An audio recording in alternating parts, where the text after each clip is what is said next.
Bible in a Year Live, Chronological Project, Week 2, Day 5, ESV version. Jacob went on his way, and the angels of God met him. And when Jacob saw them, he said, "This is God's camp." So he called the name of that place Mahanaim. And Jacob sent messengers before him to Esau his brother in the land of Seir, the country of Edom, instructing them, "Thus you shall say to my lord Esau, Thus says your servant Jacob, I have sojourned with Laban and stayed until now. I have oxen, donkeys, flocks, male servants, and female servants.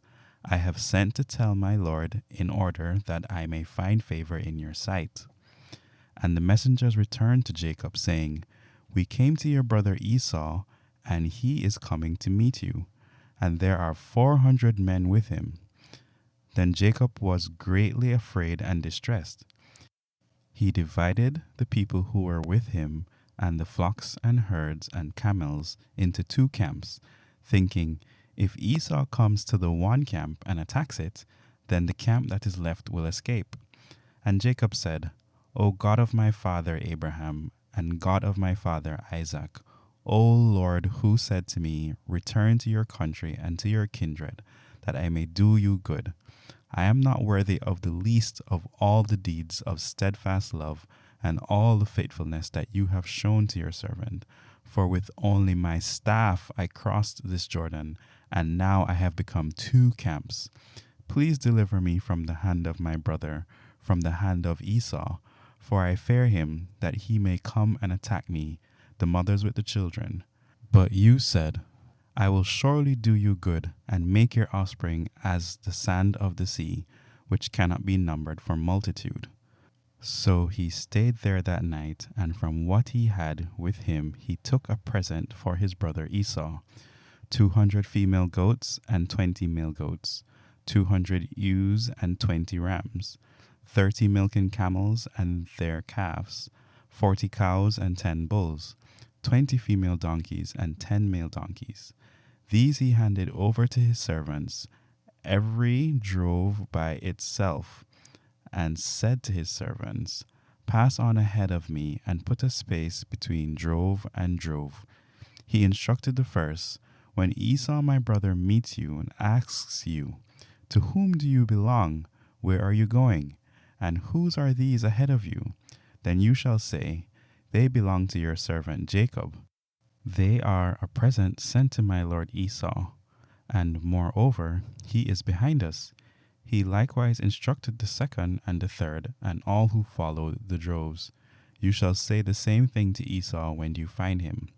And you shall say, "Moreover, your servant Jacob is behind us, for he thought, I may appease him with the present that goes ahead of me, and afterward I shall see his face.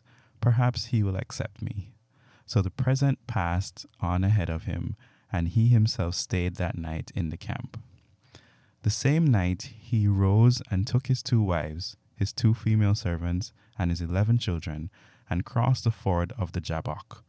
He took them and sent them across the stream, and everything else that he had. And Jacob was left alone, and a man wrestled with him until the breaking of the day.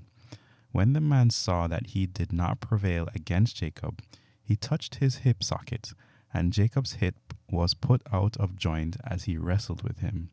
Then he said, "Let me go, for the day has broken." But Jacob said, "I will not let you go unless you bless me." And he said to him, "What is your name?" And he said, "Jacob." Then he said, "Your name shall no longer be called Jacob, but Israel, for you have striven with God and with men and have prevailed." Then Jacob asked, "Please tell me your name." But he said, "Why is it that you ask my name?" And there he blessed him. So Jacob called the name of the place Peniel, saying, "For I have seen God face to face, and yet my life has been delivered." The sun rose upon him as he passed Penuel, limping because of his hip. Therefore to this day the people of Israel do not eat the sinew of the thigh that is on the hip socket, because he touched the socket of Jacob's hip on the sinew of the thigh. And Jacob lifted up his eyes and looked, and behold, Esau was coming, and 400 men with him. So he divided the children among Leah and Rachel, and the 2 female servants, and he put the servants with their children in front, then Leah with her children, and Rachel and Joseph last of all. He himself went before them, bowing himself to the ground 7 times until he came near to his brother. But Esau ran to meet him and embraced him, and fell on his neck and kissed him, and they wept. And when Esau lifted up his eyes and saw the women and children, he said, "Who are these with you?" Jacob said, "The children whom God has graciously given your servant." Then the servants drew near, they and their children, and bowed down. Leah likewise and her children drew near and bowed down. And last Joseph and Rachel drew near, and they bowed down. Esau said, "What do you mean by all this company that I met?" Jacob answered, "To find favor in the sight of my lord." But Esau said, "I have enough, my brother. Keep what you have for yourself." Jacob said, "No, please. If I have found favor in your sight, then accept my present from my hand. For I have seen your face, which is like seeing the face of God, and you have accepted me. Please accept my blessing that is brought to you, because God has dealt graciously with me, and because I have enough." Thus he urged him, and he took it.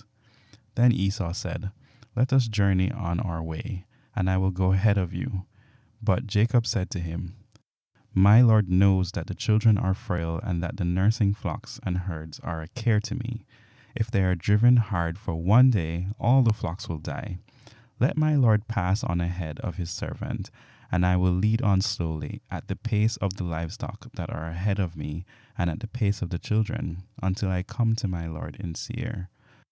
So Esau said, "Let me leave with you some of the people who are with me." But he said, "What need is there? Let me find favor in the sight of my Lord." So Esau returned that day on his way to Seir, but Jacob journeyed to Succoth, and built himself a house, and made booths for his livestock. Therefore the name of the place is called Succoth. And Jacob came safely to the city of Shechem, which is in the land of Canaan, on his way from Paddan Aram, and he camped before the city. And from the sons of Hamor, Shechem's father, he bought for 100 pieces of money the piece of land on which he had pitched his tent. There he erected an altar and called it El Elohi Israel. Now Dinah, the daughter of Leah, whom she had borne to Jacob, went out to see the women of the land. And when Shechem, the son of Hamor the Hivite, the prince of the land, saw her, he seized her and lay with her and humiliated her. Then his soul was drawn to Dinah, the daughter of Jacob. He loved the young woman and spoke tenderly to her. So Shechem spoke to his father Hamor, saying, "Get me this girl for my wife." Now Jacob heard that he had defiled his daughter Dinah, but his sons were with his livestock in the field. So Jacob held his peace until they came. And Hamor, the father of Shechem, went out to Jacob to speak with him. The sons of Jacob had come in from the field as soon as they heard of it, and the men were indignant and very angry, because he had done an outrageous thing in Israel by lying with Jacob's daughter, for such a thing must not be done. But Hamor spoke with them, saying, "The soul of my son Shechem longs for your daughter. Please give her to him to be his wife. Make marriages with us. Give your daughters to us, and take our daughters for yourselves. You shall dwell with us, and the land shall be open to you. Dwell and trade in it, and get property in it." Shechem also said to her father and her brothers, "Let me find favor in your eyes, and whatever you say to me I will give. Ask me for a great bride price, and gift as you will, and I will give whatever you say to me. Only give me the young woman to be my wife." The sons of Jacob answered Shechem and his father Hamor deceitfully, because he had defiled their sister Dinah. They said to them, "We cannot do this thing, to give our sister to one who is uncircumcised, for that would be a disgrace to us. Only on this condition will we agree with you, that you will become as we are, by every male among you being circumcised. Then we will give our daughters to you, and we will take your daughters for ourselves, and we will dwell with you and become one people. But if you will not listen to us and be circumcised, then we will take our daughter and we will be gone. Their words pleased Hamor and Hamor's son Shechem, and the young man did not delay to do the thing, because he delighted in Jacob's daughter. Now he was the most honored of all his father's house. So Hamor and his son Shechem came to the gate of their city and spoke to the men of their city, saying, These men are at peace with us. Let them dwell in the land and trade in it. For behold, the land is large enough for them. Let us take their daughters as wives, and let us give them our daughters. Only on this condition will the men agree to dwell with us, to become one people. When every male among us is circumcised, as they are, will not their livestock, their property, and all their beasts be ours? Only let us agree with them, and they will dwell with us. And all who went out of the gate of the city listened to Hamor and his son Shechem, and every male was circumcised, all who went out of the gate of his city.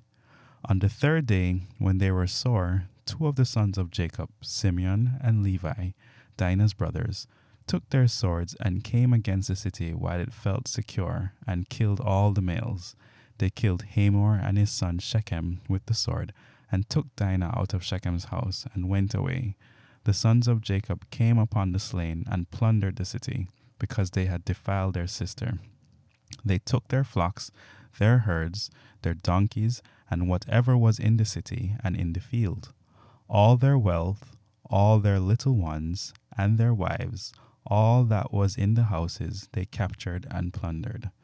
Then Jacob said to Simeon and Levi, You have brought trouble on me by making me a stink to the inhabitants of the land, the Canaanites and the Perizzites.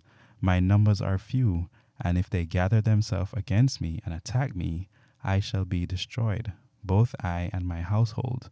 But they said, Should he treat our sister like a prostitute? God said to Jacob, Arise, go up to Bethel and dwell there. Make an altar there to the God who appeared to you when you fled from your brother Esau. So Jacob said to his household and to all who were with him, Put away the foreign gods that are among you, and purify yourselves, and change your garments. Then let us arise and go up to Bethel, so that I may make there an altar to the God who answers me in the day of my distress, and has been with me wherever I have gone. So they gave to Jacob all the foreign gods that they had, and the rings that were in their ears. Jacob hid them under the terebinth tree that was near Shechem. And as they journeyed, a terror from God fell upon the cities that were around them, so that they did not pursue the sons of Jacob. And Jacob came to Luz, that is Bethel, which is in the land of Canaan, he and all the people who were with him. And there he built an altar and called the place El Bethel, because there God had revealed himself to him when he fled from his brother. And Deborah, Rebekah's nurse, died, and she was buried under an oak below Bethel. So he called its name Alon Bakuth. God appeared to Jacob again when he came from Padan Aram and blessed him. And God said to him, Your name is Jacob. No longer shall your name be called Jacob, but Israel shall be your name. So he called his name Israel. And God said to him, I am God Almighty. Be fruitful and multiply. A nation and a company of nations shall come from you, and kings shall come from your own body. The land that I gave to Abraham and Isaac I will give to you, and I will give the land to your offspring after you. Then God went up from him in the place where he had spoken with him. And Jacob set up a pillar in the place where he had spoken with him, a pillar of stone. He poured out a drink offering on it and poured oil on it. So Jacob called the name of the place where God had spoken with him Bethel. Then they journeyed from Bethel. When they were still some distance from Ephrath, Rachel went into labor, and she had hard labor. And when her labor was at its hardest, the midwife said to her, Do not fear, for you have another son. And as her soul was departing, for she was dying, she called his name Benoni. But his father called him Benjamin. So Rachel died, and she was buried on the way to Ephrath, that is Bethlehem. And Jacob set up a pillar over her tomb. It is the pillar of Rachel's tomb, which is there to this day. Israel journeyed on and pitched his tent beyond the tower of Eder. While Israel lived in that land, Reuben went and lay with Bilhah his father's concubine, and Israel heard of it. Now the sons of Jacob were 12. The sons of Leah, Reuben, Jacob's firstborn, Simeon, Levi, Judah, Issachar, and Zebulun. The sons of Rachel, Joseph, and Benjamin.